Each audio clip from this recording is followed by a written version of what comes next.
Israel Keyes, the most methodical serial killer. Yeah, but it was illegal. He once said, "I would let them come to me," and they did, never to be seen again. Israel Keyes, the most methodical serial killer, had no pattern, no motive, just pure, calculated evil. Welcome to Short Tale Theatre, where the darkest truths are more chilling than fiction. Today, we're uncovering the story of Israel Keyes, one of the most methodical and elusive serial killers in modern history. A man who planned his crimes with terrifying precision, leaving behind a trail of unanswered questions, and who built kill kits years in advance and buried them across the country, waiting for the perfect moment to strike. His early life. Before he became one of the most methodical serial killers in history, Israel Keyes was just another child growing up in a remote part of America. But from an early age, there were signs that something was deeply wrong. Born in 1978 in Utah, Keyes was raised in a strict, off-the-grid household. His family lived in a secluded cabin, without electricity or running water. They moved to Washington State, where they joined a radical religious community, isolating themselves even further from the outside world. But Keyes wasn't like the other kids. From a young age, he showed a disturbing fascination with violence. He tortured animals, an early red flag seen in many serial killers.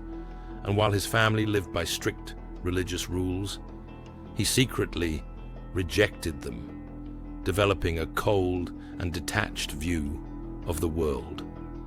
By his teenage years, he had already committed his first violent crime. He later admitted to breaking into a home, abducting a young girl, and assaulting her, though this crime was never officially linked to him. This was just the beginning. Israel Keyes was learning. He was experimenting, and soon he would perfect his method, a method that would allow him to kill undetected for years. His methodical planning. Most serial killers have a pattern, a specific type of victim, a preferred hunting ground, a signature left behind. But Israel Keyes, he had no pattern, no signature, no clear motive. And that's what made him so terrifying. Keyes didn't just kill on impulse. He planned his murders years in advance. He traveled across the United States, carefully selecting his victims at random. And to ensure success, he buried kill kits, plastic buckets filled with guns, cash, duct tape, and tools for disposing of bodies. These kits were hidden in remote locations, waiting for the perfect moment. Some sat undisturbed for over a decade. When Keyes decided it was time, he would fly or drive thousands of miles to retrieve one, then begin his hunt. He took great care not to kill near his home, never returning to the same area twice. He used cash for every transaction, kept his phone off during his crimes, and even traveled to one state only to carry out his murders in another, deliberately confusing investigators. Keyes had patience. He would stalk his victims for days, sometimes entering their homes just to watch them sleep, before returning later to take their lives. He was meticulous. He was careful. And for years, it worked. No one knew he was out there. No one knew they were being hunted. His victims. Israel Keyes didn't care who his victims were. He had no type, no pattern, only opportunity. And that's what made him one of the most terrifying serial killers in history. He once admitted to killing at least 11 people, but the true number may be much higher. Most of his victims remain unknown, vanished without a trace, their stories erased by his careful planning. But there is one case that revealed just how cruel and methodical he really was. Samantha Koenig was an 18-year-old barista in Anchorage, Alaska. On February 1st, 2012, Keyes walked into the coffee stand where she worked. He ordered a drink, then pulled a gun. Security footage captured the chilling moment he abducted her. He forced her into his truck, took her to a remote location, and killed her hours later. But what he did next was even more disturbing. Keyes left town for a 2-week cruise with his family. When he returned, he sewed Samantha's eyes open, posed her body, and took a staged photo to make it seem like she was still alive. He then sent a ransom note to her family, demanding money. The family, desperate for her safe return, deposited the money into her account. But Keyes made a mistake. He used Samantha's debit card at an ATM, allowing law enforcement to track him. It was the beginning of his downfall. But what about his other victims? Keyes hinted at more. He spoke of murders in Washington, Vermont, and New York. He described dumping bodies in lakes, burying remains in the wilderness. But before he could reveal more, he silenced himself forever. How many more lives did he take? We may never know. The mistake that got him caught. For years, Israel Keyes was a ghost. He killed without leaving a trace, carefully covering his tracks. He had no connections to his victims, no predictable pattern.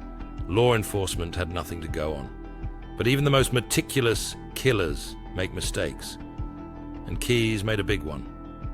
After murdering 18-year-old Samantha Koenig in Anchorage, Alaska, Keyes thought he had planned everything perfectly. He removed her body from the crime scene, disposed of evidence, and even staged a fake ransom note to throw off investigators. But his downfall came from something he had never done before. He got sloppy. Keyes used Samantha's debit card to withdraw money from her account. At first, he was careful, taking out cash from ATMs in different states, covering his face and avoiding security cameras. But as he traveled across the country, he got reckless. At an ATM in Texas, investigators got their break. A security camera caught a blurry image of a white Ford Focus near the withdrawal site. It wasn't much, but it was enough. State troopers were alerted. Days later, in a routine traffic stop in Lufkin, Texas, officers spotted a white Ford Focus matching the description. When they pulled the driver over, they found cash from Samantha Koenig's ransom, her debit card, and a mask. They had him. Israel Keyes, the Phantom Killer, was finally in custody. But what investigators didn't know yet was that they hadn't just caught a kidnapper. They had captured one of the most methodical serial killers the country had ever seen. His interrogation and confessions. When Israel Keyes was arrested, investigators thought they had solved just one case, the murder of Samantha Koenig. But as they sat across from him in the interrogation room, they quickly realized they were dealing with something far more sinister. At first, Keyes was calm. He answered questions, smirking at times, as if amused by the whole situation. But when detectives started pressing for details, he made one thing clear. He would talk, but only on his terms. He refused to give up information easily. He toyed with investigators, dropping cryptic hints about murders across the country. He confessed to at least 11 killings, but never gave specific names or locations. He described breaking into homes, abducting victims at random, and using his buried kill kits to carry out his crimes. But he never showed remorse. He spoke about murder as if it were a game, something he had perfected over the years. He admitted to murdering a couple in Vermont, Bill and Lorraine Currier. He had stalked them, broken into their home, and taken them to an abandoned farmhouse where he ended their lives. Their bodies were never found. At one point, Keyes told investigators, "You don't understand. I've been two different people my whole life." And he was right. To the world, he was a father, a business owner, an ordinary man. But in the shadows, he was something else entirely. The FBI knew they had one of the most dangerous serial killers they had ever encountered. But just as they were closing in on the full truth, Keyes made one final, chilling decision. His death and unanswered questions. Israel Keyes controlled everything, his victims, his crimes, even the way he was caught. But in the end, he ensured no one would ever have full control over him. On December 2nd, 2012, just months after his arrest, Keyes was found dead in his jail cell. He had slit his wrists and strangled himself using a bedsheet. He left behind a blood-stained suicide note, rambling, cryptic, filled with disturbing poetry about his love for murder. But what he didn't leave behind were answers. Keyes had confessed to at least 11 murders, but investigators believe the real number could be much higher. He spoke about victims buried across the country, bodies dumped in lakes and remote forests. He hinted at crimes stretching back over a decade, but he took his secrets to the grave before law enforcement could uncover the full truth. The FBI continues to piece together his movements, trying to link missing persons cases to his cross-country travels. Some of his kill kits have been recovered, but others remain buried. Dark reminders of a killer who planned his crimes with terrifying precision. How many more lives did Israel Keyes take?